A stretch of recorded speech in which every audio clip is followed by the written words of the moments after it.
The torrent of allegations come just as Russians prepare to go to the polls in Sunday's presidential election. Our senior correspondent Murad Gazdiev looks now at how public-funded broadcasters in the West are doing what Russia's been accused of all along. Goodness, does this Russia story keep going? You go by what they say on TV, Russia has now meddled, interfered with and corrupted practically every single letter of the US Constitution. And they expect more. This threat's not going to go away. The Russians have been at this a long time, and I fully expect they'll continue to be at it. Do you have concerns that they might try and interfere in the US midterms, which are coming up? Of course. Good thing the CIA is on watch. Might Putin now expect to taste his own medicine? A little of Uncle Sam's own meddling. Boring.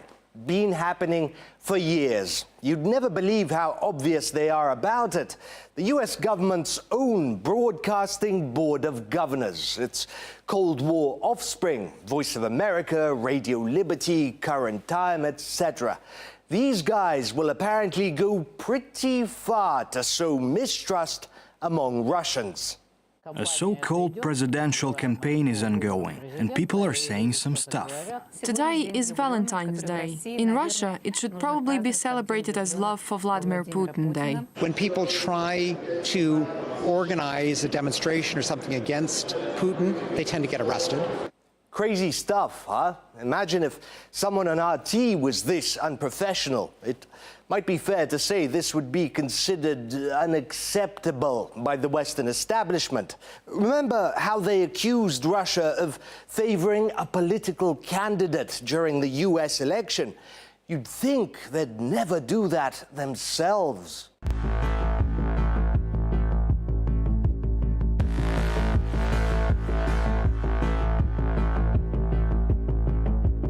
Yeesh, and that's just over the course of one day. But come on, that's not fair. Navalny isn't running. What do they have to say about the other candidates, all 8 of them? Кандидат от Яблока в гастрольном туре, все довольно ровно и довольно никак. Еще один кандидат с сомнениями в желаниях, Борис Титов. Главный скоморох предвыборной гонки. Кандидата Сергея Бабурина мы игнорируем, он не сделал ничего. Продолжаем следить за выборами или тем, чем эти выборы пытаются быть. Thanks, Current Time, we get the message. Washington's preferred guys aren't on the ballot. But this could be considered subtle compared to what's next, courtesy of the German international broadcaster Deutsche Welle. These guys literally have instructions on how to boycott or protest the elections in Russia. Bonus, easy to read and very simple. Are you serious? Foreign, state-funded news media instructing Russians on how to ruin the elections. Can you imagine what they would do to RT if we ran anything of what you just saw, even if we had wanted to? Some might say the double standard is fully alive and kicking. As for foreign meddling in Russia's internal affairs, that's been around for decades, ever since Russia actually established itself as a state. Как вот директор ФСБ читал очередной перехват между лидером одной из банд со своими кураторами с границы. Вот запомнил, представляете, до сих пор помню. Россия слаба как никогда. Или сейчас мы нанесем удар и сделаем то-то, то-то, то-то. Или никогда. И они старались во все. Well, most of the politicians in Russia's presidential election are what you would call political veterans who've had their share of ups and downs over time.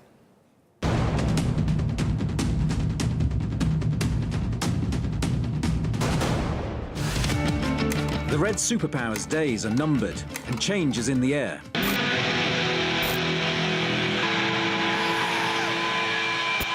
Some of the future candidates seize the opportunity and start testing out the political waters in the crumbling state. Well, this man needs no introduction, although he did back then. With his spy days behind him, the wild 90s find Putin in St. Petersburg, or rather Leningrad, as it was back then, working as an advisor for the northern capital's mayor, Anatoly Sobchak. Я был все время военным чиновником, да? Теперь стал гражданским чиновником. Я думаю, что здесь ничего плохого нет. And he's got some harsh words for the commies. Они уничтожили то, что стягивает и сплачивает народы цивилизованных стран, а именно уничтожили рыночные отношения. Уничтожили рынок как таковой, зарождающийся капитализм. И единственное, что они сделали и чем держали страну в составе общих границ, это колючая проволока. There are lots of pictures of Putin and his boss Anatoly Sobchak from that time. Here they are walking and laughing and posing with a gun. And if the name Sobchak sounds familiar, you've guessed it. He's the daddy of another nominee trying to get into the Kremlin this year. Back then, Ksenia is your average politician's kid, giving her thoughts on cultural events in the city to gushing reporters. Я смотрела на их выступления, я плакала. Attending a prestigious school and playing with Putin's daughter in front of the cameras. These two future nominees are at the epicenter of political life, and their careers are really taking off. In 3 years, Vladimir Zhirinovsky goes from political nobody to presidential candidate. 155 миллионов русских, которые сегодня находятся в самом униженном, оскорбленном отношении. International anxiety over that kind of rhetoric will come a bit later, with the first big win for Zhirinovsky's party. At the time, economist Grigory Yavlinsky is a lot more of a media darling. He's best known for his market makeover plan to introduce the Soviet economy to such radical ideas as private property and the free market, all in just 500 days. But no action is taken, and he quits, deciding to go it alone in the world of politics. Yavlinsky was actually inside the White House during the failed coup attempt when communist hardliners tried to overthrow the reform-minded Gorby. One of our future candidates steers totally clear of politics in the 90s. The communists' dark horse, Pavel Grudinin. At this point, he's quite happy to run a state farm, named after Lenin. He'll go on to make millions. Well, let's fast forward now to March 2018 for a closer look at one of those hopefuls. Today, it's the turn of Grigory Yavlinsky, who's the leader of Social Liberal Yabloko Party. This veteran of Russian politics is 65 years old. His campaign centres on strengthening and protecting private property rights. And also among his promises is an increase in the minimum wage. His 2018 campaign slogan is Road to the Future. Here's where he stands on the big issues in his own words. We need the kind of state that faces its people and doesn't turn its back. A state that gives them land, builds roads, opens bank accounts.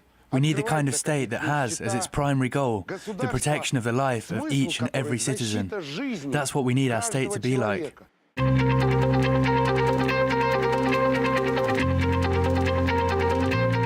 If Russia's economy remains in the same state it's in now, then our country will never have a strong army or be capable of defending its extensive borders with the most unpredictable regions in the world.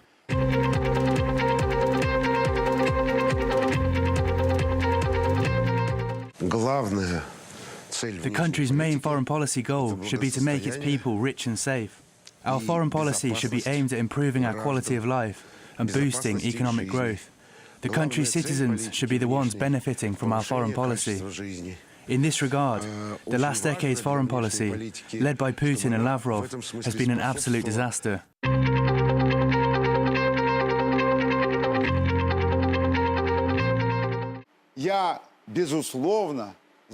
I will definitely work to make sure our citizens can travel across the world without needing visas. I will do everything so that the Russian people feel safe in all of the world's countries. And, most importantly, I will make sure that Russian citizens are not sacrificing their lives in the interests of others. Well, on Saturday evening, our special election coverage kicks off on Red Square and continues all through polling day as the results and reactions come in.